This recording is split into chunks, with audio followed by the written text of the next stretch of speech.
Can we give it up in the most wholesome, full-hearted Michigan way for the Congresswoman who's been pushing that fight for Medicare for all, Pramila Jayapal?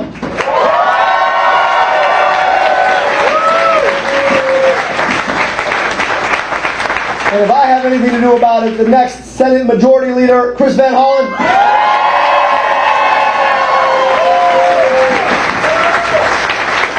And the intellectual spark plug of the U.S. Senate, Elizabeth Warren. Now y'all know why we're here, right? Money out of?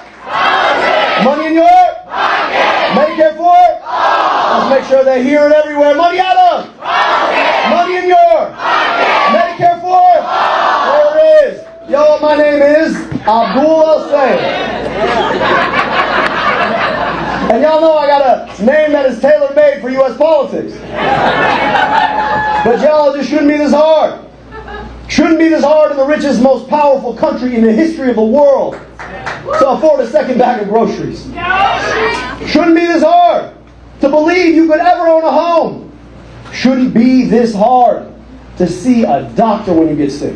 And it shouldn't be this hard to pay your taxes and know that that money is going to be spent on you and your kids instead of dropping bombs on somebody else and their kids. Shouldn't be this hard.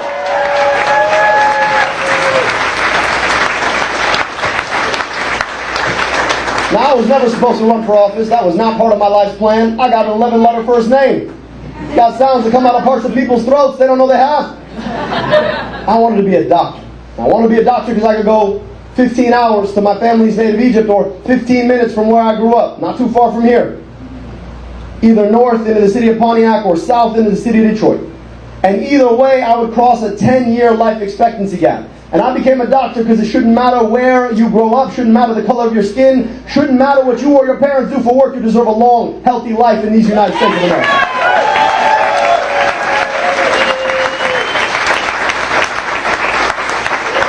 And on the way there, I came to appreciate that too often our healthcare system isn't just not part of the solution, it's part of the damn problem. We've created a system more interested in monetizing you when you get sick than it is in taking care of you and making sure that you heal. And I realized in my studies that I didn't want to work in the system, I wanted to work on the system. So I went into public health. Got the opportunity to come back to rebuild Detroit's health department after it had been shut down. Led Wayne County's Department of Health, Human and Veteran Services. We thought outside the box about what public health could be. Built programs to guarantee kids glasses when we found out that they wouldn't get a pair even though we knew they needed some. Tens of thousands of pairs of glasses later, kids in Detroit who otherwise might not have been able to see the board are now thriving in the classroom. When the biggest polluter and the most polluted zip code in the entire state wanted to raise their emissions, we worked with the local community. We said enough is enough. Together we stood up, forced them to invest $10 million of their own dollars to reduce emissions when they had wanted to increase them. After Flint, we had every school, daycare, and Head Start tested for lead in the water. In Wayne County, we put anti-overdose medication in vending machines for free in 100 locations. When we realized that our county ranked number 8 for medical debt nationwide and that we could eliminate it for a penny on the dollar, we put aside $7 million to erase up to $700 million of medical debt for 300,000 families. But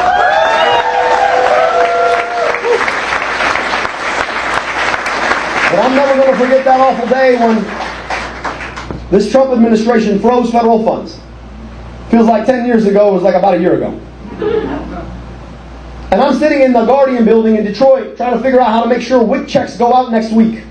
How to make sure that our kids don't lose the ability to see a doctor at a federally qualified health center. Trying to make sure that vaccines go into arms. And I get a notification that after his long career, our current U.S. Senator Gary Peters is not seeking re-election.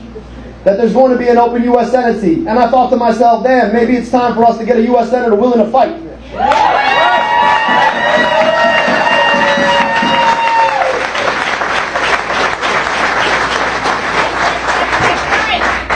I were to be elected, I'd be the first Democratic doctor elected to the U.S. Senate since 1969. First ever public health official elected to the U.S. Senate. And the last time I checked, the guy who's running health and human services for this country works out in jeans. Meanwhile, here in Michigan, we're trying to dodge lettuce. Trying to figure out how to breathe the unclean air. I think we might be able to use a public health senator right about now.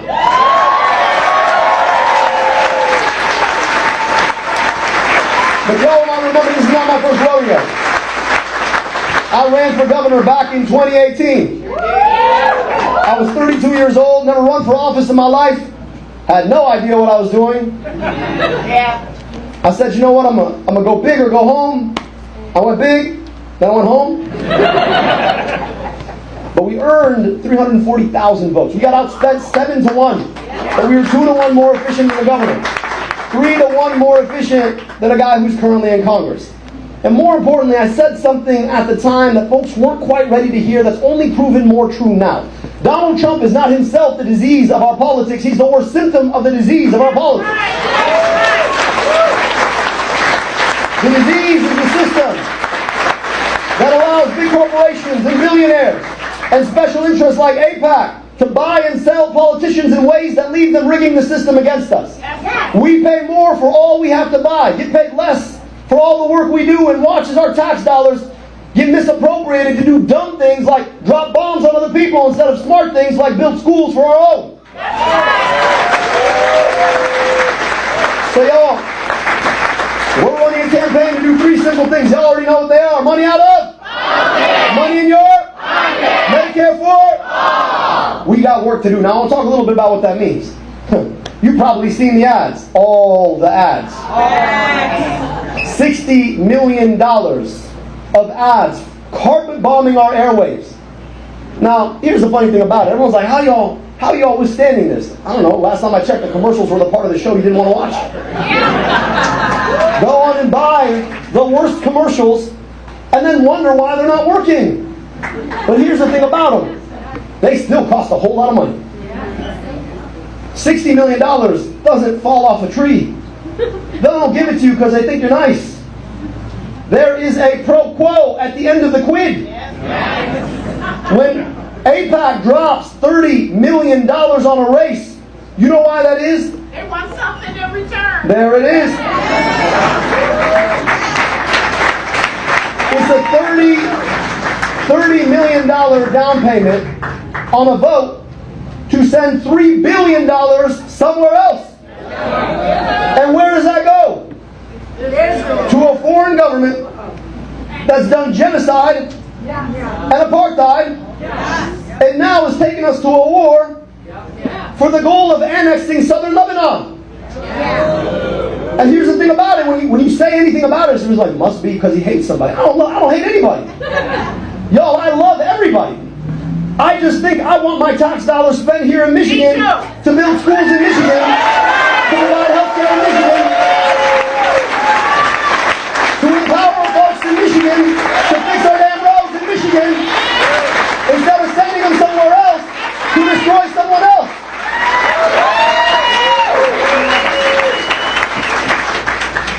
I gotta tell you, I grew up not too far from here. I'm so grateful I grew up in a community with a large Jewish community. I'm so grateful for that. I learned so much about the Jewish faith and Jewish culture and Jewish history and Jewish traditions and Jewish contributions to American life. Judaism and the Jewish people are a beautiful faith and a beautiful people, and I love and revere them.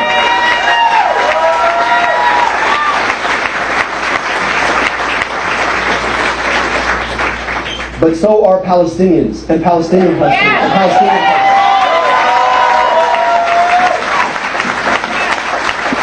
So I'll be damned if you take money away from kids in places like Detroit and Pontiac to send them to a government that wants to foreclose on the possibility of self-determination for one people and tell me that this is the best possible use of my money. I'll be damned, because I want my money spent here to do good things here instead of to do genocide and apartheid there.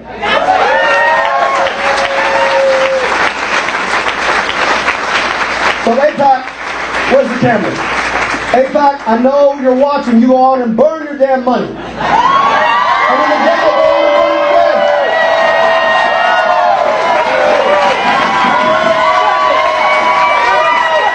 You can't buy this at Cox. Can't buy it. Keep running your 30-second ads.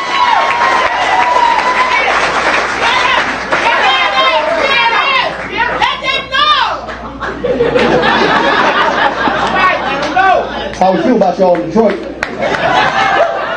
How we feel about y'all in Ferndale? How we feel about y'all in Michigan? We got potholes that need filling in Michigan. 8 years later, still need to be filled here in Michigan.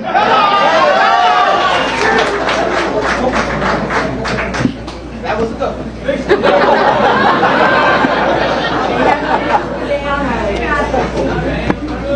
Now look, I don't have to tell y'all here that unions built the middle class, built the 40-hour work week, built the fact that our kids go to school instead of going to work, built safe working conditions.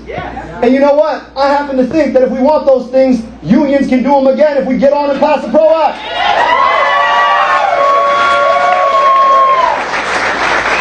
And it's no coincidence that we live in a moment where we have the lowest historical union participation and the highest number of billionaires. That's no coincidence, y'all. That's public policy at work for them against you. That's right. So while we're talking about billionaires, you already know this. We've done this math. How many billionaires or how many millionaires do you think you can make for one billionaire? 1,000 of them. I'd rather live in an America that does 1,000 millionaires instead of 1 billionaire. And if you tax a billionaire at 8%, you know what they still are? Still a billionaire. Their kids are going to be rich. I happen to think maybe they could pay their fair share so that all of our kids get to go to good schools. And get child care and health care. So I think it is high past time that we get on and tax billionaires their wealth.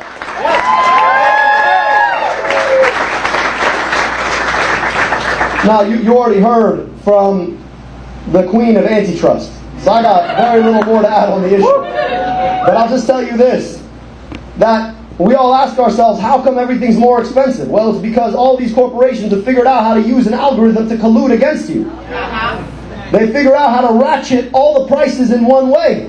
And all that money comes from where? Your back pocket.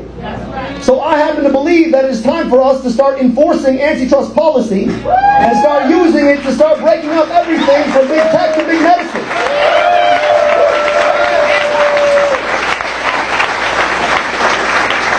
And on the subject of medicine, it's a crazy thing that there is a such thing called medical debt in America. And that it exists to the tune of $225 billion, which, by the way, is more than the GDP of half the states in this country. And that about a third of Americans carry it. I'm proud of the work we did on medical debt in Wayne County. And you know what I'd like to do in the U.S. Senate? I'd like to abolish medical debt once and for all. And you know how we do it? We finally fulfill the unmet promise of guaranteed health care in this country through Medicare for all.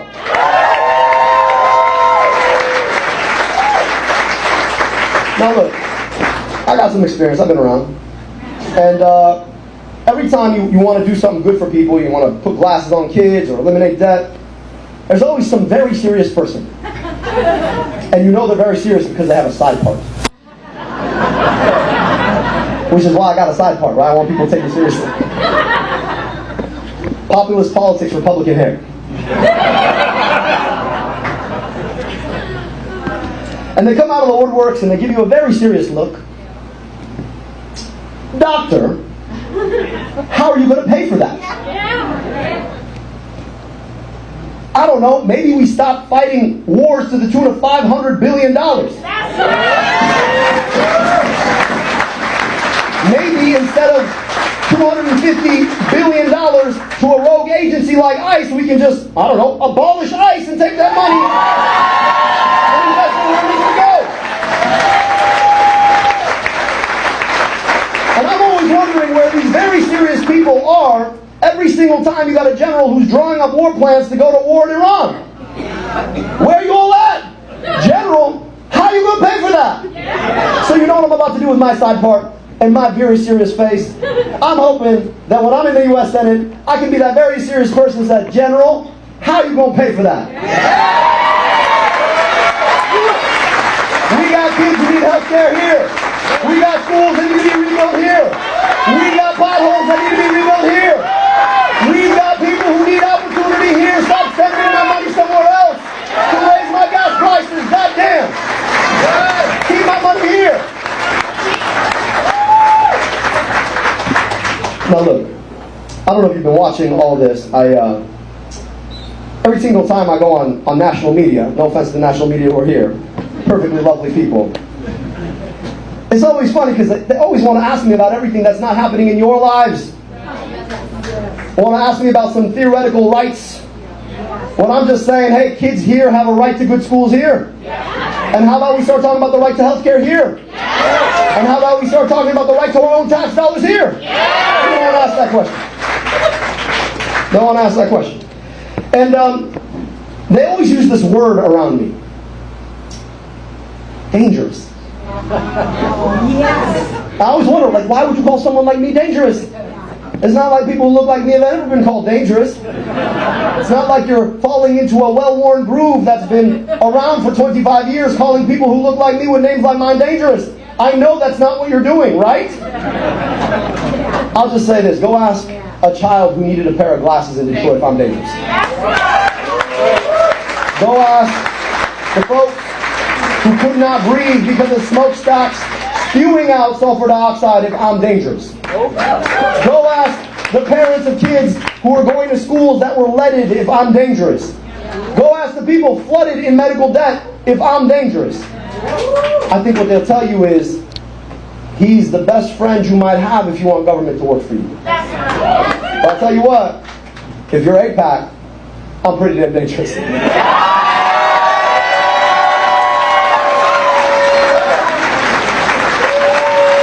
you're Big Pharma, I'm dangerous.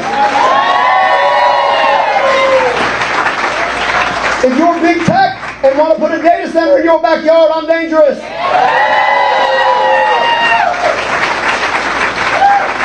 If you're a big bank that wants to collude against us, I am dangerous. If you're a monopolist who wants to raise our prices, I'm dangerous. If you're Chuck Schumer, I'm pretty damn dangerous.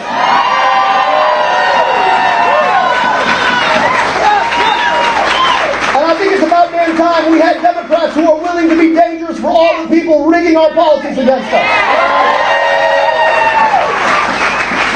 But I'm going to finish here. Earlier this month, we commemorated our 250th anniversary. It is a moment for a lot of reflection, particularly considering who occupies the White House right now. A man who has no concept of the basic ideals of America, let alone any respect for America or her Constitution. The fact that the 250th anniversary we were ringing in was an anniversary of defeating exactly the kind of tyranny he wants to ram down our throats in the form of ICE. That's right. And as I've been reflecting on this, I gotta be honest with you, I am so grateful. I know what my life would have been, but for the accident of history that allowed me to be born here. I got incredible public schools my cousins couldn't have dreamed of. Got to go to an amazing public university. I got my medical education paid for by a federal agency. I got vaccinated before I knew what a vaccine was against diseases that killed an aunt and uncle I never got to meet. That's right. I love America. Come on now.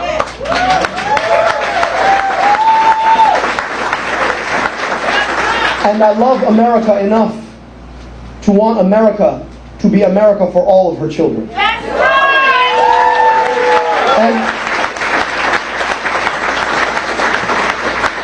And in reflecting on those past 250 years, it's impossible not to also reflect on all the ways that the basic rights, the basic advantages that I took for granted were denied people throughout our history. Founded in the removal of indigenous people. In compromise to the enslavement of people because of the color of their skin. Say it. Founded on this notion that women should not have the basic rights to participate in the democracy in the first place.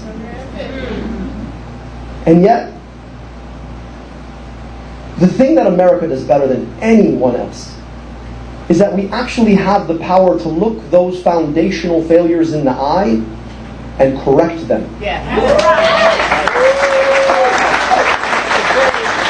And for as many as the failures that we continue to have, the fact that certain people are denied their rights yet and still because of how they pray or who they love or how they identify, the fact that we've still ported over all of that historical racism into the ways that we continue to segregate our society today, we have the opportunity to correct them.